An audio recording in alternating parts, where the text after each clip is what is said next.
This is Fox News at 11. Tonight, highlights from the SAG Awards, including who wore what well with designer David Meister.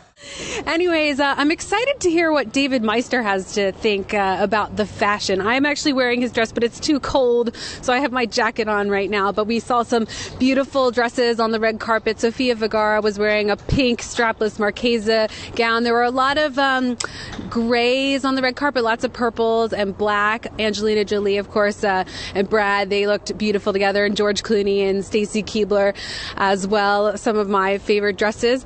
And I will toss it back to you guys now, live in downtown Los Angeles. I'm Courtney Farrell, Fox 11 News. I think maybe, are you cold, Courtney? I think that's what it is. She may have slipped into that by herself. No, she didn't. She's now slipping in. She needs to just get in from the cold. All right, so. David Meister is here, as we can see. The question is, who are the winners and losers? The fashion is almost eclipsing the awards now. Fashion designer David Meister is here with his take on today's hits and misses. Now, he dressed some of the stars that you're seeing right now. We saw Diane Lane, this is Jessica Lange, and Penelope Ann Miller there.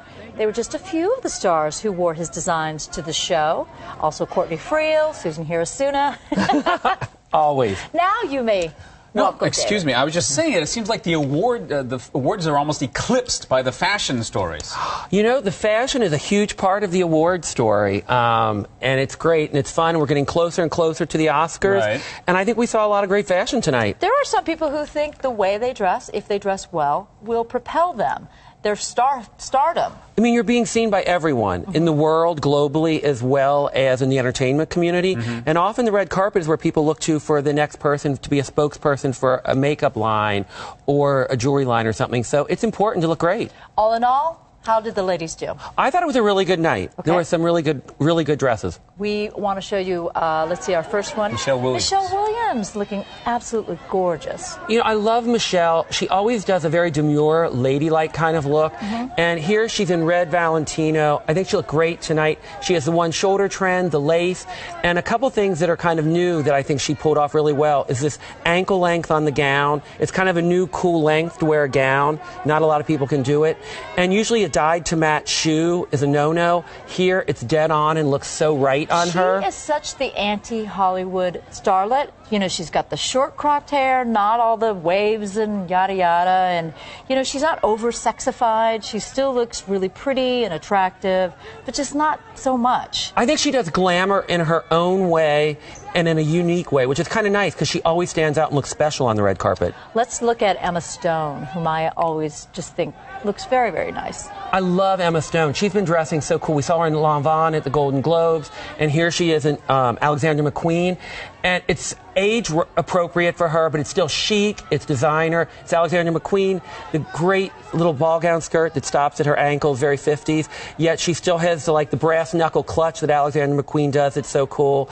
And she looks fresh. She looks fashion right. And just dead on perfect on the red carpet. Okay, here's a new one for you because we talked about Emma Stone and Michelle Williams already, but this is Rose Byrne. You love this one? Love this. She's taking a chance. Yes, she did. She stepped out, and to me, it's a very cool way. It's an Elie Saab. It is a beaded jumpsuit, so it's still that nude beaded kind of thing. It still has a very glamorous dress look like a gown. Yeah, but I just think she looks amazing. Kind of the 70s hair. And she said, too, it's kind of a throwback to Scarface. You know, Michelle Williams in Scarface. And I love it. I think she looks like she's wearing a spacesuit.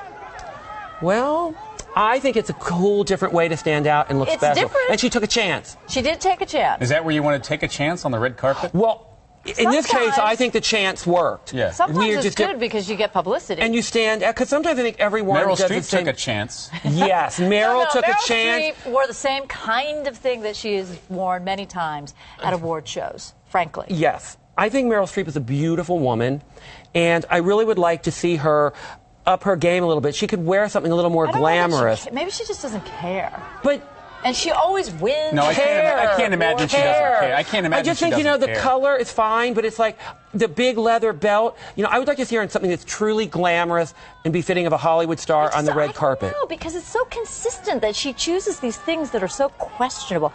And one time she said, "Oh, I just grabbed a shirt out of my closet and added a skirt." Oh, no, it was the opposite. It's Nobody believed that, though, right? Nobody grabs. Oh, I don't know. Nobody That's just what grabs. she said. She like from the waist down. She said it was. I didn't think anybody would see me from the waist down, so I just wore this thing. Anyway, all guess. right. We'll have to speak to her. Yeah. Kristen Wiig. Oh my dog collar. Oh, my dog collar. You know, this is a case where just one wrong accessory can kill a look. I love the nude Balenciaga soft gown. She's got the body for it. It all looks good. The hair is good. The makeup's right. But then that big, dark dog collar with the buckle, it kills it. And I just don't get why. If you take that off, she would be looking great and be getting raves for the dress and how she looked. So it just goes to show you, you can kill it with one wrong move. I just don't understand why you add something like that with the neckline that she had, which was so close to the neckline. It just that fought. It was one big fight. Meantime, this is Glee's Jenna Ushkowitz. Odd fabric choice. Odd for so many reasons. We saw these cutouts done so well on Kira Sedgwick in the red with the cutouts and Poochie, but here you've kind of got this floral print that's kind of sheer with a short sleeve with the cutouts. I just think there's way too much going on, and she's so cute and she's so young. I just think this doesn't work for her. It's just not working. Too many elements and too many fighting things going on here. Yeah, do we know who the designer is on that one? I don't know that one. Okay. Oops. Can we ask David about Mitt Romney's jeans and work shirt look? You don't think it applies to a guy who's in the 1% of the 1%? It's not appropriate? You know, yeah. I could take it or leave it. You know what? Maybe you could jazz it up a little bit. Spot. All right. Well, we're going to look forward to David. the things that you have to say for the Oscars. Yes, I'm looking forward to it. Yeah. And also, you're going to be visiting Steve and the ladies tomorrow morning on Good Day LA. Tomorrow morning. So we need to let him go so he can get some sleep. Thank you. Thank you, David Meister. Thank you so much, David. All right, time to talk a little politics.